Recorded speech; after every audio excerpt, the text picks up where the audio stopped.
오랜만에 이렇게 간증을 하게 돼서 처음엔 좀 부담이 좀 많이 됐었는데요. 간증을 준비하면서 이렇게 지난 삶을 좀 되돌아보면서 주님께서 인도하셨던 삶에 대해서 다시 한번 좀 생각해 보는 시간을 가졌습니다. 그 시간 동안에 다시 한번 주님께서 베푸셨던 많은 은혜에 감사를 드립니다. 먼저 제가 주님 은혜 가운데 구원받게 된 과정을 말씀을 드리고, 그동안 참석했던 모임들과 또 현재 사는 모습에 대해서 말씀을 드리겠습니다. 저는 초등학교 때 어머니를 따라서 교회에 갔습니다. 저희 아버지는 믿지 않는 분이셨습니다. 그때 어머니께서 다니셨던 교회는 장로교회로 기억을 하고 있습니다. 어머니께서는 죽음 이후의 삶에 대해서 고민이 많으셨습니다. 본인이 교회를 열심히 다니고 있었지만 구원의 확신을 갖지 못하는 것에 대해서 걱정이 많으셨습니다. 그러던 중 당시 이제 서대문교회에 다니고 계시던 막내 고모께서 어머니와 교제를 한번 해보시고 이 형제 모임으로 어머니를 전도를 하셨습니다. 돌이켜 생각해보면 주님께서 어머니뿐만 아니라 저에게도 은혜를 베푸셨던 것 같습니다. 근데 저는 어머니를 따라서 교회에 가기는 했지만 억지로 다니던 학생이었습니다. 초등학생 때는 물론이고 중학생, 고등학생이 되어서도 이 그리스도와 이 복음에 대해서 느끼는 바가 없었습니다. 교회를 나가지 않으면 어머니께서 용돈을 주시지 않았기 때문에 억지로 이렇게 교회에 나갈 수밖에 없었습니다. 친구를 좋아하고 또 제가 운동을 좋아하는 성향이 있어서 이 세상 친구들과 어울려 노는 것을 굉장히 즐거워했고, 대학에 가서도 그런 생활은 계속 되었습니다. 당시 제 생각에 제 자신이 특별히 큰 문제를 일으키며 사는 것도 아니었고, 또 특별히 못된 행동을 하면서 학교를 다닌 것도 아니었기 때문에 제 자신이 죄인이라고 깊이 이렇게 마음에 느끼지 못했던 것 같습니다. 또한 이렇게 특별히 큰 어려움도 없었기 때문에 주님을 의지하거나 찾지도 않았던 것 같습니다. 그렇게 지내다가 저는 군에 입대하게 되었습니다. 비록 전방은 아니었지만 제가 성격이 굉장히 예민하고 스트레스에 취약한 사람이라서 이 군 생활이 제가 생각했던 것보다 더욱 좀 힘들었습니다. 그렇게 어렵게 군 생활에 적응을 하고 있는데, 그렇게 있다가 이등병 100일과를 일주일 정도 앞두고 있을 무렵에 제가 식당에서 점심을 먹고 있었는데 누군가 저를 계속해서 쳐다보는 게 느껴졌습니다.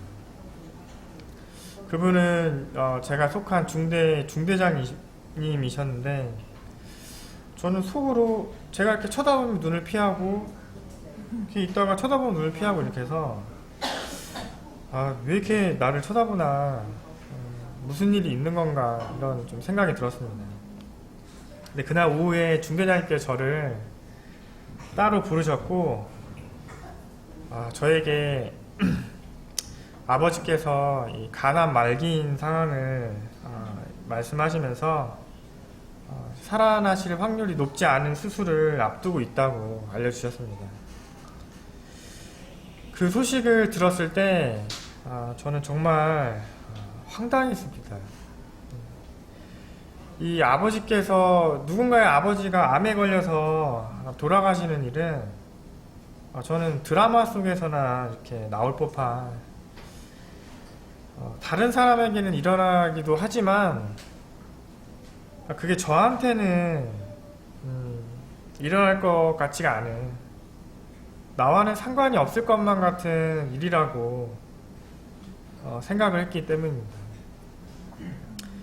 그렇게 저는 100일 휴가를 아버지가 수술을 하신 일산 암센터에서 보내게 되었습니다. 다행히 첫 수술은 잘 되었고 위험한 고비는 넘기게 되었습니다. 그러나 이제 의사 선생님께서 언제든지 재발의 가능성이 높고 재발할 경우에는 거의 돌아가시게 될 것이라고 얘기를 해 주었습니다. 휴가를 이제 복귀하고 부대에서 그렇지 않아도 힘들게 적응하고 있는 군 생활이었는데 아버지에 대한 걱정까지 이제 겹치게 되면서 많은 근심과 고민 속에서 하루하루를 이렇게 보내게 되었습니다. 아버지께서 워낙 사실 엄하셨고 무서우셨기 때문에 사실 별로 친밀한 관계는 아니었습니다. 그래도 아버지를 더 이상 볼 수 없게 될 수도 있다는 사실이 굉장히 마음이 아팠습니다. 뭐 그런 부분도 있었지만 또 뿐만 아니라 이렇게 저희 어머니께서는 오래전에 이제 직장을 그만두시고 가정주부로 이렇게 특별한 경제 활동이 없이 살아오셨기 때문에 또 저 역시 뭐 놀 줄이나 알았지 뭐 이렇게 할 수 있는 것이 아무것도 없는 존재이라는 것을 그때 처음 이렇게 깨닫게 되었습니다. 참 이런 상황에 집안의 어떤 기둥 역할을 하시는 아버지가 돌아가시게 될 경우 우리 가정은 이제 어떻게 되는 건가 하는 생각에 걱정을 많이 했었습니다. 군에 있을 때 저는 보급 업무를 맡은 행정 개원이었습니다. 이 개원들은 야간에 외부 초소에 나가지 않고 상황실이라는 어떤 실내 공간에서 전화를 받는 일을 했었습니다. 이 새벽에 책상에 앉아서 근무를 서고 있었는데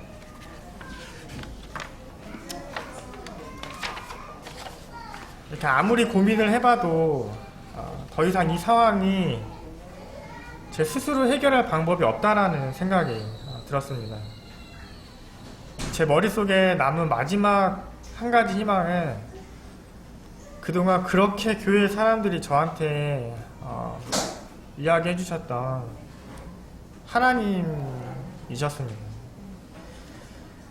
그때 제 마음속에 이제 와서 참 염치 없다는 생각이 들었습니다.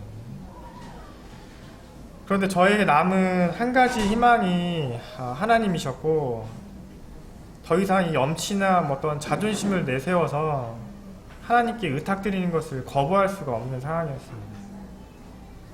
감사하게도 저에게 그때 그 말씀을 볼 수 있는 환경이 좀 허락이 되어서 새벽 근무 시간에 성경을 펴서 읽기 시작했습니다. 예전에는 정말 귓등으로 들었던 이 성경 말씀이 조금씩 마음에 남기 시작하였고 말씀을 보면 볼수록 제 자신이 참으로 하나님을 보시기에 큰 죄인이었음을 알게 되었습니다. 그리고 그 말씀 중에 로마서 5장 7절 8절 말씀이 마음에 많이 남았습니다. 제가 읽어드리겠습니다. 의인을 위하여 죽는 자가 쉽지 않고 선인을 위하여 용감히 죽는 자가 혹 있거니와 우리가 아직 죄인 되었을 때 그리스도께서 우리를 위하여 죽으심으로 하나님께서 우리에 대한 자기의 사랑을 확정하셨느니라. 저는 이 말씀을 보면서 사람의 연약함을 이 아시는 그리스도께서 선인도 아닌 죄인을 위해 십자가에 돌아가신 사실에 감사가 되었습니다. 그리고 이제 주님을 참 믿고 할 수 있는 한 참 순종해야겠다라는 생각이 들었습니다.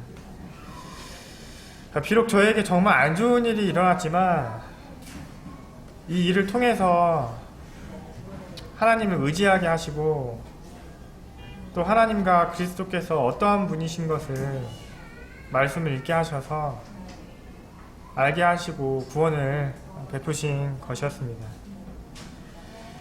그때부터 아버지의 건강과 저희 가정의 어떤 앞날을 위해서 많은 기도를 드렸던 것으로 기억을 합니다.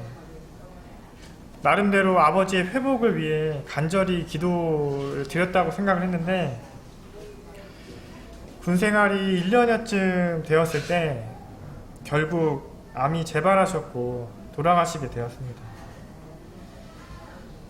어머니를 비롯해서 주위의 많은 분들이 아버지께 복음을 전하셨는데 제가 보기에는 구원을 받으셨는지 잘 모르겠습니다. 사실 결과가 어떻게 되었는지는 그날에 가봐야 알 것 같습니다. 아버지께서 돌아가시고 사실 적지 않게 실망을 했습니다. 제 마음 가운데 제가 걱정했었던, 예상했었던 최악의 시나리오가 시작되는 것 같았습니다. 이 객관적으로 보면 제가 이 마음을 돌이키고 기도하기 이전의 상황과 크게 바뀐 것이 없다고 생각이 들었습니다. 그런데 하나님께서 감사하게도 계속 기도할 수 있는 마음을 주셨던 것 같습니다. 이제는 혼자 남으신 어머니를 위해 기도하기 시작했고 앞으로의 삶을 위해서 기도하게 되었습니다. 힘들었지만 주님 은혜 가운데 군 복무를 무사히 마치고 제대 후에는 분당 북북교에서 침례를 받았습니다. 군에 들어가기 전에는 저는 일산교회를 다니고 있었는데 어머니께서 아버지를 혼자 간병하시기가 쉽지가 않아서 당시 수지와 수원에 저희 이모들이 살고 계셔가지고 그때 그 같이 어떤 간병하는 도움을 받기 위해서 부모님께서 이 수지에 이사를 오시게 되었고 저도 군 복무 중에 부모님을 따라 분당 북북교회에 오게 되었습니다. 휴가 기간 때마다 장로 형제님에게 저의 어떤 이 마음의 변화에 대해서 생각의 변화에 대해서 말씀을 드렸고 제대 후에 교제와 상담을 거쳐서 그곳에서 침례를 받았습니다. 이제 구원을 받고 침례에 순종한 뒤에 그 이후의 삶에 대해서 말씀을 드리도록 하겠습니다. 제대 이후에 저는 호주에 어학연수를 가기를 결심을 하였습니다. 집에 여유가 있어서 간 것은 아니었습니다. 다행히 아버지께서 돌아가시기 전에는 직장생활을 성실히 하셨기 때문에 당장의 경제적인 큰 어려움이 있는 것은 아니었지만 더 이상 경제활동을 하는 사람이 가정에 없었기 때문에 쉽지 않은 결정이었습니다. 그러나 제 전공이 영어였고 그때 저의 모습으로는 아무런 희망이 보이지 않았기 때문에 나름대로의 큰 결단이 좀 필요하다고 생각을 했습니다. 그렇게 제대로 급하게 준비를 해서 호주에 가게 되었습니다. 그때 호주에서 제 주위에 있던 한국에서 온 학생들은 여행도 하고 견문도 넓히면서 언어도 배우는 좀 이런 여유로운 시간으로 생각을 했지만 저는 좀 상황이 달랐습니다. 이 취직을 위해서 경쟁력을 갖춘 사람이 되어야 했고 제 머릿속에는 온통 이 귀중한 시간과 돈을 허투루 쓰면 안 되겠다라는 생각이 이런 조급한 마음으로 머릿속에 가득 차 있었던 것 같습니다. 제가 뭘 열심히 할 생각을 하고 뭐를 어떻게 해서 어떻게 영어를 잘하겠다라는 계획만 가득히 머릿속에 있었지 그때 또 그리스도를 의지하는 마음은 많이 부족했던 것 같습니다. 그래서 저는 일단 분당 북북교회 장로 형제님에게 호주 모임의 주소를 받아서 제가 지내는 곳에서 가장 가까운 모임인 발케타라는 모임에 찾아갔습니다. 지금도 참 한국에 영어 잘하는 사람이 워낙 많기 때문에 형편없는 영어 수준이지만 그 당시에는 제대하고 얼마 안 있어서 정말 심각했습니다. 요즘 추세이기도 하지만 그 모임에서는 특히나 젊은 사람이 없었습니다. 그때 모임에서 가장 젊은 분이 40대 초반이었던 것으로 기억을 합니다. 저 영어가 원활하지 않았기 때문에 특별히 말로 교제할 사람이 없어서, 또 그리고 대부분이 모치님들이나 부치님들이셨기 때문에 예배 시간과 그 말씀 시간에 의자 배치를 바꾸는 일들에 대해서 젊은 사람의 도움이 필요했습니다. 저는 그냥 이렇게 간단히 이렇게 의자를 배치하는 일과 그냥 찬송가를 걷어서 정리하는 등의 조금 어르신들 도와드릴 수 있는 그런 간단한 일들을 좀 도와드렸습니다. 그렇게 몇 달쯤 지났을 때 영국에서 오래전에 호주로 이민을 오신 한 모치님께서 저한테 오셨습니다. 제가 영어를 배우러 한국에서 온 것을 들었고, 본인은 자식들이 모두 결혼을 해서 출가를 했기 때문에 집에 남는 방이 많이 있다고 하시면서 제가 괜찮다면 본인의 집에서 지냈으면 좋겠다라고 말씀을 해주셨습니다. 저에겐 참으로 감사한 일이었습니다. 사실 아시겠지만 한국 학생들이 호주에 간다고 해도 호주 원어민이랑 함께 이야기할 수 있는 시간은 그렇게 많지가 않습니다. 특별히 호주 사람의 친구를 사귀지 않은 한 학교에서 만나는 선생님이 전부인 경우가 많으며 대개는 한국 사람들과 어울려 다니게 됩니다. 왜냐하면 호주 사람들이 영어도 잘 안 되는 아시아 사람이랑 친구가 되어줄 특별한 이유가 사실 없습니다. 저에게 말씀을 해주셨던 그 모치님의 성함은 모린이십니다. 모린 자매님께서는 저를 친손자와 같이 대해주셨습니다. 아침 저녁을 모두 챙겨주셨고, 아시안 음식을 판매하는 가게에 가셔서 제가 먹을 만한 간식들을 다 챙겨서 넣어주셨습니다. 모치님들에게 머무는 비용도 받으시려고 하시지 않으셨습니다. 한 번은 제가 그 입안에 생기는, 피곤할 때 생기는 그 하얀 구내염이 목구멍 근처에 생겨가지고 침을 삼키는 것도 어려울 정도로 아파서 밥을 제대로 먹지 못하고 누워 있었는데, 그 자매님께서 생선살을 다 발라서 계란이랑 이렇게 다져가지고 저한테 주시더라고요. 그뿐만 아니라 학교에 갔다 오면 숙제도 도와주시고 이야기도 해주시고, 또 주말에 형제님과 함께 근처에 있는 관광지도 다 데려가 주셨습니다. 자매님께서 그리스도 안에서 베풀어 주신 사랑이 감사가 되어서 저도 한국에 돌아온 이후에 3번 자매님을 한국에 초청하여서 한국 구경을 시켜드렸습니다. 저도 결국 돈 많이 들었습니다.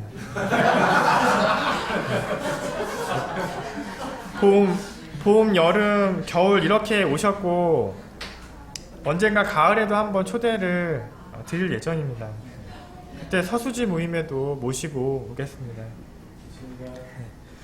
그렇게 호주에서 1년이 조금 넘는 시간을 보냈었고, 그 시간이 많은 도움이 되어 한국에 돌아와 학교 수업에도 적응을 하고 졸업도 할 수 있었습니다.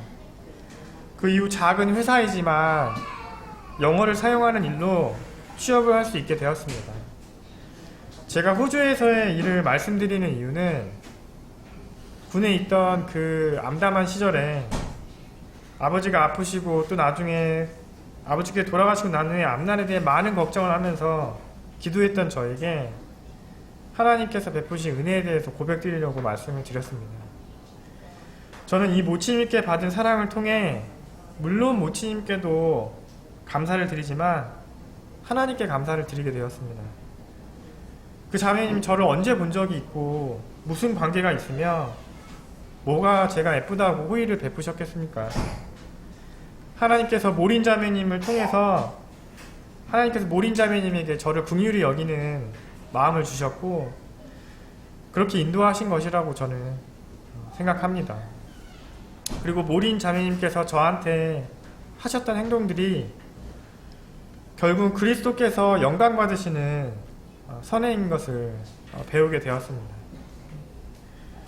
저는 직장에서 지금 테크니컬 라이터라는 일을 하고 있습니다. 저도 이런 일이 있는지 대학 졸업하고 처음 알았는데요.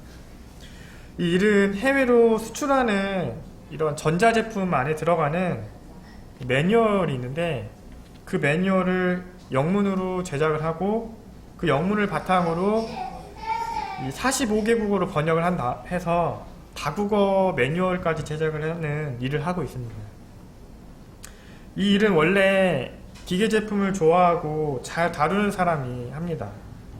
왜냐하면 매뉴얼을 쓰려면 이 제품이 출시되기 전에 미리 그 제품을 모두 작동도 해보고 파악도 해야 되기 때문입니다. 그런데 저는 사실 기계를 좋아하지도 않고 기계를 잘 다루는 사람도 아닙니다. 신제품이 나온다는 소리만 들어도 신경이 예민해지고 스트레스를 받고 있습니다. 그리고 제가 쓴 영문 매뉴얼을 바탕으로 수십 개의 다국어 언어가 번역이 되기 때문에 제가 영문에 실수를 하게 되면 45개국 언어를 다 바꿔야 하는 복잡하고 굉장히 곤란한 상황이 발생하게 됩니다. 이런 이유로 항상 실수가 없는지 불안해하면서 살고 있습니다. 그러나 아이러니하게도 이 일로 주님을 많이 의지하면서 살고 있습니다. 항상 이제 이 일을 그만두고 다른 일을 찾겠다고 생각을 했는데 그렇게 하루하루를 보내다가 9년째 이 일을 지금 하고 있습니다. 지금까지 이 일을 하게 하셔서 생활에 필요한 것들을 공급하신 것이 다 주님의 은혜임을 말씀드리고 싶습니다. 저희 자매는 부산에 있는 구덕 모임에서 구원을 받았습니다. 부산에서 학교를 졸업하고 서울에 취직하게 되어서 서대문교회에 다니게 되었습니다. 그때 서대문교회에 있는 제 사촌들이 윤화자매를 소개시켜 주어서 만나게 되었습니다. 자매의 어머니 아버지께서는 부산 구덕 모임의 형제 자매님이십니다. 자매가 자매 부모님에게 저에 대해 말씀을 드리고 결혼을 상해드렸을 때 지금의 장인어른께서는 저에게 자기소개서를 써오라고 말씀하셨습니다.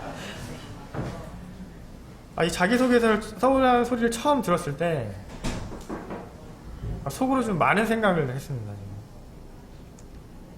변변치 않은 저를 쉽게 거절할 수가 없으니까 일부러 그러시는 건가 싶은 생각이 들었습니다.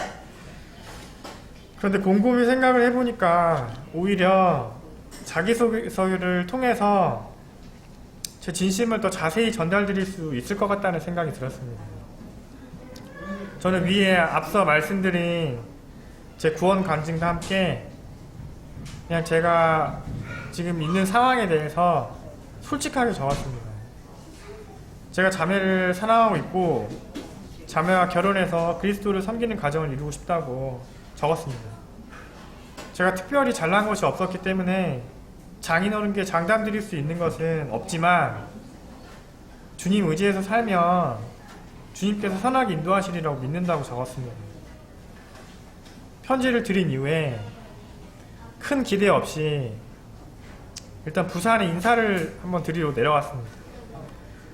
내려가면서 많은 생각과 걱정이 들었습니다. 사실 앞으로의 계획을 자세히 물으신다면 저에게는 주님께서 도와주시라고 믿는다는 말밖에는 드릴 말씀이 없었고 그것이 어찌 보기에는 너무 무책임한 사람처럼 보일 수 있겠다라는 생각이 들었습니다. 그런데 내려간 그날 장인어른과 장모님께서는 별다른 말씀 없이 점심을 사주시고 부산에 있는 그 송도 해변을 걷자고 하시더니 앞으로 자매와 함께 잘 살라고 말씀을 해주셨습니다. 저에게 세상 사람들이 부모로서 이 사위가 될 사람에게 궁금해할 만한 질문은 하나도 하지 않으셨습니다. 기도하면서 잘 준비하라고 말씀을 하셨습니다. 그 이후에 실질적으로 결혼을 준비하는 과정에 이런 필요한 것들도 주님께서 도우셔서 평안 가운데 지금의 가정을 이룰 수 있게 되었습니다. 저희 자매는 지금 기흥역 근처에 있는 작은 병원에서 일하고 있습니다.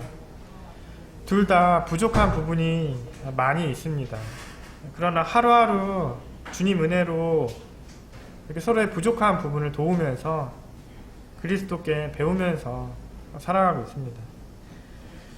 이제 서수지교회 청거에 오게 된 과정을 말씀드리려고 합니다. 제가 분당 부폭교회에 있을 때 결혼을 했고 분당 부폭교회에서는 약 12년 정도 있었습니다.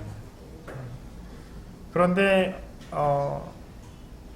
자매에게는 여동생 한 명과 남동생 한 명이 있는데 여동생인 처제가 모임 생활을 하다가 학업 스트레스와 영적으로 좀 어려움이 겹쳐서 모임을 수년간 나가지 않고 있었습니다. 자매 부모님과 제 가정의 오랜 설득 끝에 처제가 다시 나가겠다고 한 모임이 서울 대학로교회였습니다. 이 결심이 좋은 결과로 이어지기를 원하는 마음으로 저희 가정이 처제와 함께 다니기로 결정을 했습니다.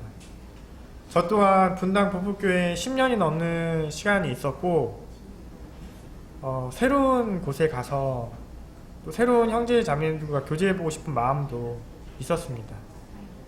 그리고 또 그 모임에 또 제가 개인적으로 존경하는 형제님이 한 분 계셨고 여러 가지 상황들이 한번 가봤으면 하는 마음이 있었습니다. 그래서 대학로교회로 청거해 갔습니다. 주님 은혜로 처제는 대학로교회에 적응을 잘했습니다. 저희 가정이 특별히 가서 처제들을 뭘 가르치거나 한 것은 없습니다.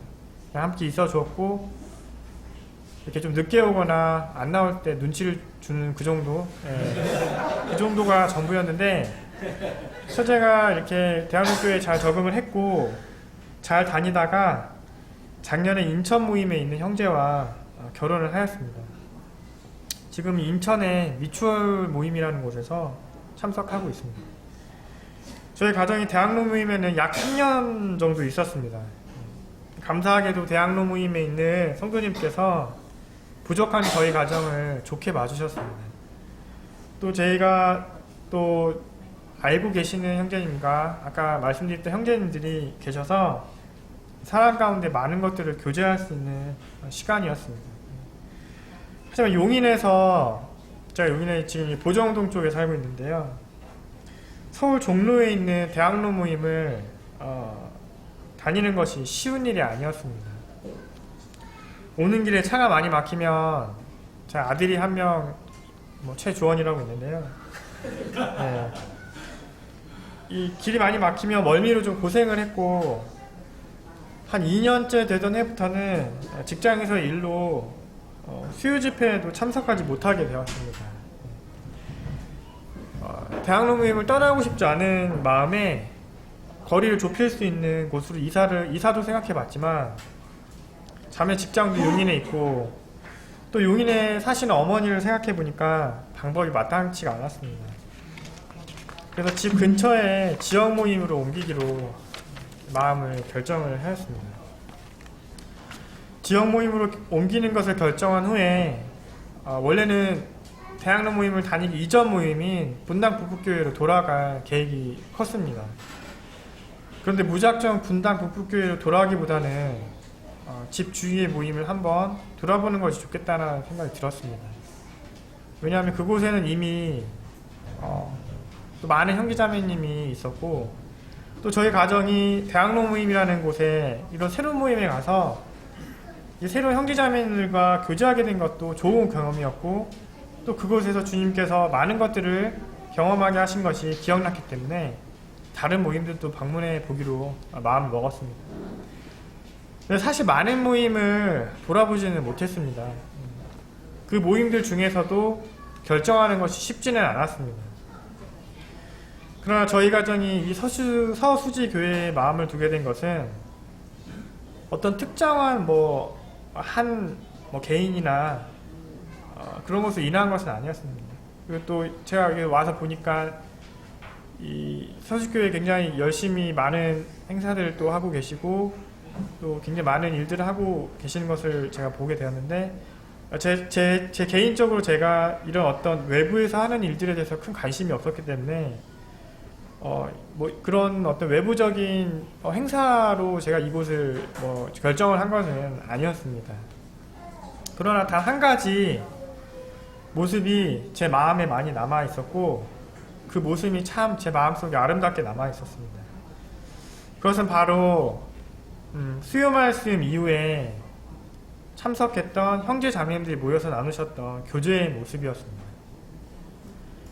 교제의 내용이 이렇게 심오하거나 지식적으로 충만했다는 것을 말씀드리기보다는 그때 참석한 형제님들께서 좀 겸손하시고 절제된 모습으로 교제를 나누시는 모습이 그 모습이 저의 마음에 많이 남았고 그것이 자꾸 머릿속에 떠올랐습니다. 저는 일전에 이사야서 말씀을 읽으면서 57장 15절 말씀이 마음에 남아 있습니다. 이사야서 57장 15절 말씀을 함께 읽어 보시기를 원합니다.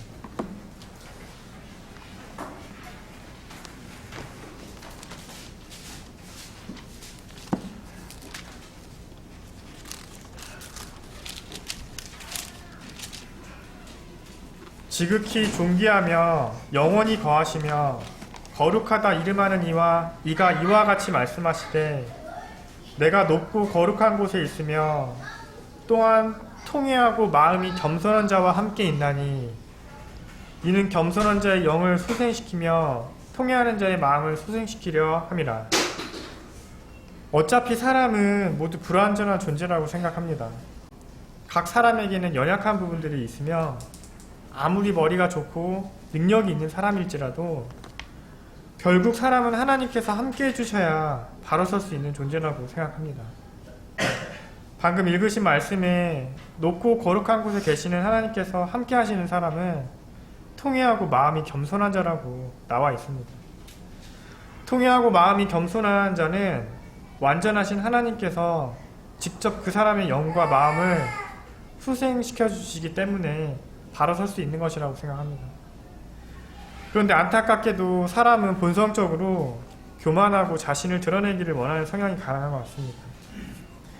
비록 짧지만 지금까지의 모임 생활을 돌이켜보면 교만한 마음으로 자신을 기준 삼아서 다른 사람을 판단하고 가르치기를 원했던 사람들이 결국 교회에 어려움을 가져왔던 것으로 기억을 하고 있습니다.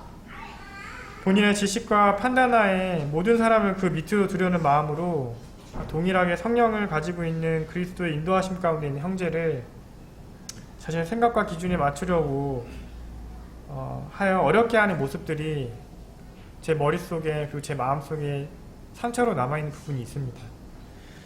그러나 저는 청거전 약 한 달간 서수식교회 수요 모임의 교제에 참석하면서 겸손하고 절제된 자세로 교제를 나누시는 형제님들을 보았습니다. 합리적인 근거 없이 자신의 의견을 주장하시는 분도 없었고 특별히 다른 사람을 가르치기를 좋아하시는 분들의 모습도 보이지 않았습니다. 저는 하나님께서 이런 겸손한 마음을 가지신 형제님들과 함께 하시며 도우실 것이라는 생각이 들었습니다.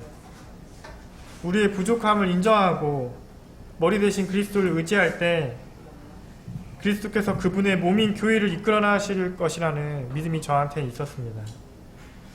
물론 그 한 달만 보고 사람을 다 알 수 있는 것은 아니겠습니다. 그러나 하나님께서 그때 그런 모습들을 보게 하시고 이곳으로 인도해 주신 것이라고 생각합니다. 이제 제가 개인적으로 가진 소망과 성도님들에게 부탁드리고 싶은 것 한 가지를 말씀드리고 간증을 마치려고 합니다. 제가 대학로 교회에 있을 때 참 귀한 사실을 주목해서 보게 되었습니다. 그것은 바로 그리스도의 부활이 가지는 의미였습니다. 이전까지 다녔던 모임에서는 십자가에서 돌아가신 예수님을 기억하는 교제에 초점을 많이 맞추었다면, 제가 갔던 대학로 모임에서는 그리스도의 부활이 십자가에서의 돌아가신 일만큼이나 중요한 사건이었음을 강조하고 있었습니다. 저는 그리스도께서 죽으셨다가 다시 살아나신 사실을 통해 십자가에서 돌아가신 예수라는 분이 단순히 사람이 아닌 하나님의 아들이며 왕이신 사실을 더욱더 확신할 수 있었습니다. 왜냐하면 지금까지 죽었다가 다시 살아나셔서 영원히 살아있는 사람이 없기 때문입니다. 그리고 그분이 다시 살아나신 것을 보면서 원래 그분이 본래 죽으실 필요도 없었고 사망이 가둘 수 없는 분이셨는데도 그분이 죽으셨던 것은 진실로 우리의 죄 때문에 그렇게 하신 것임을 더욱더 분명히 알 수가 있었습니다. 그리고 부활하신 주님께서 지금도 살아계셔서 우리와 동행하시고 계신다는 사실을 더욱더 확신할 수 있었고, 이 사실이 제가 세상을 살면서 직장이나 이런 가정이나 이 모든 어려움 가운데 믿음이 흔들리고 마음이 어려울 때 살아계신 주님을 기억하고 의지할 수 있는 큰 힘이 되었습니다. 성도님들도 다 아시겠지만 예수님께서 돌아가신 후 낙심해서 3번이나 예수님을 부인했던 베드로도 부활하신 예수님을 본 이후에는 이전보다 더욱더 담대하게 그리스도를 증거했던 모습을 사도행전 2장 말씀에서 보실 수 있습니다. 이전에 예수를 믿던 사람들을 핍박했던 사도 바울도 분명히 죽었다고 믿었던 예수님을 다메섹에서 만나고 회심하였습니다. 저는 이 믿음의 이 선진들도 동일하게 이 부활을 통해서 동일한 깨달음이 있었을 것이라고 생각을 합니다. 그리스도께서 십자가에서 우리의 죄를 위해 돌아가시고 다시 살아나셨던 이 일은 주님께서 구원자이시며 왕이심을 밝히 보여주신 증거라고 생각합니다. 제가 사도행전 17장 30절 31절 말씀을 읽어드리도록 하겠습니다. 알지 못하던 시대에는 하나님께서 간과하셨거니와 이제는 어디든지 사람에게 다 명하사 회개하라 하셨으니 이는 정하신 사람으로 하여금 천하를 공의로 심판한 날을 작정하시고 이에 그를 죽은 자 가운데서 다시 살리신 것으로 모든 사람에게 믿을 만한 증거를 주셨음이니라 하니라. 말씀에서 믿을 만한 증거를 주셨다는 구절이 감사가 됩니다. 어느 형제님이 쓰신 글에서 법정에서 변호사나 검사는 많은 지식과 능력이 필요하지만 증인은 누구나 할 수 있는 것이라고 했습니다. 하나님께서 말씀을 통해서 그리스도께서 죽으시고 부활한 사실을 우리에게 알려주셨고 이를 통해 그리스도께서 구원자 되심과 왕 되심에 대한 믿을 만한 증거를 주셨습니다. 저의 소망은 저의 삶 속에서 제 주위에 있는 사람들에게 이 그리스도를 증거하는 증인이 되기를 원합니다. 저는 전도를 잘하거나 단에 나와서 말씀을 전할 만한 은사는 없는 사람입니다. 그러나 하나님께서 주신 이 믿을 만한 증거를 가지고 그분의 왕되심과 살아계심을 저희 삶 속에서 잠잠히 전하기를 원합니다. 그리고 우리 모두가 그리스도의 증인으로서 많은 다양한 일보다도 그분을 증거하는 데 초점을 맞추는 모임이 되기를 소망합니다.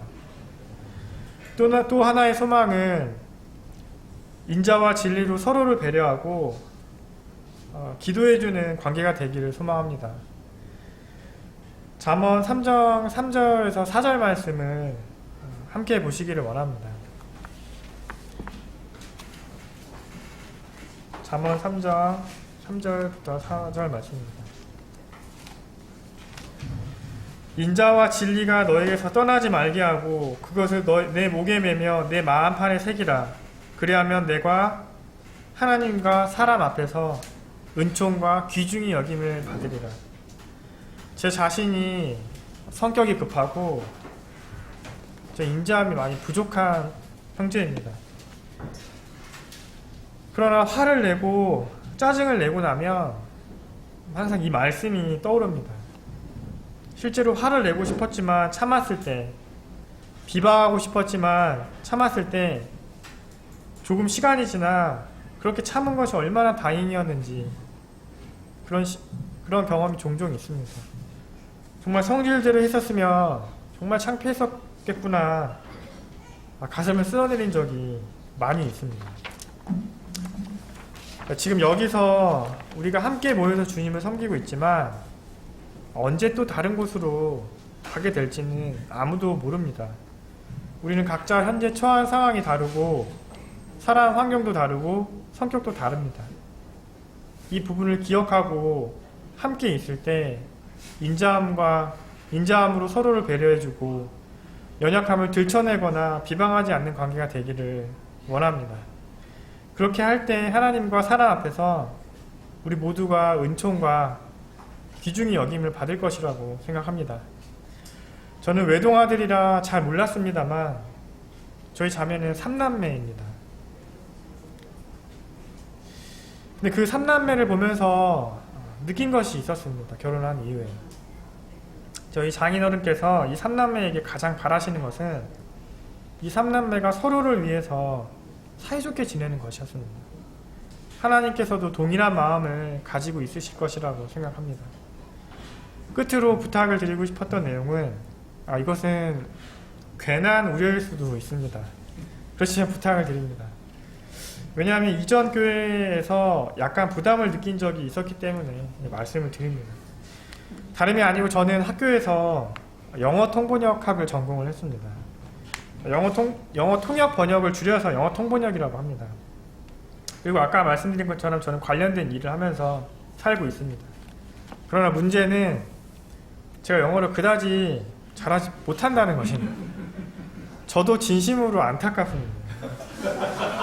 그래서 혹시나 정말 저를 염두에 두고 외국에서 형제님을 모시고 오겠다거나 외국 형제님이 쓰신 책을 번역해달라거나 외국에서 누가 왔으니 앉아서 교재 내용 좀 토역해달라는 부탁은 정말 부끄럽지만 제 능력 밖의 일입니다.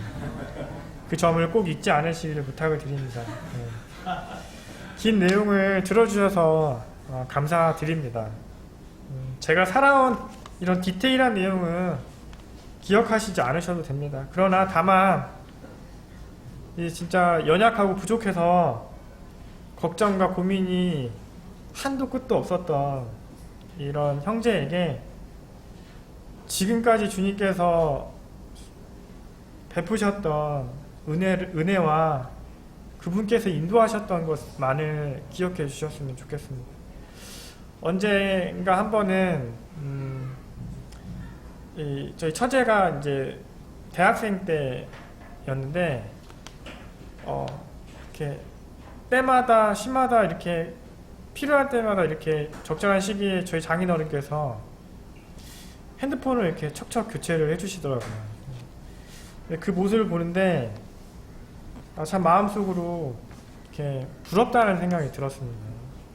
나도 이렇게 누군가에게 기대고 비빌만한 좀 언덕이 있었으면 좋겠다라는 생각이 들었습니다.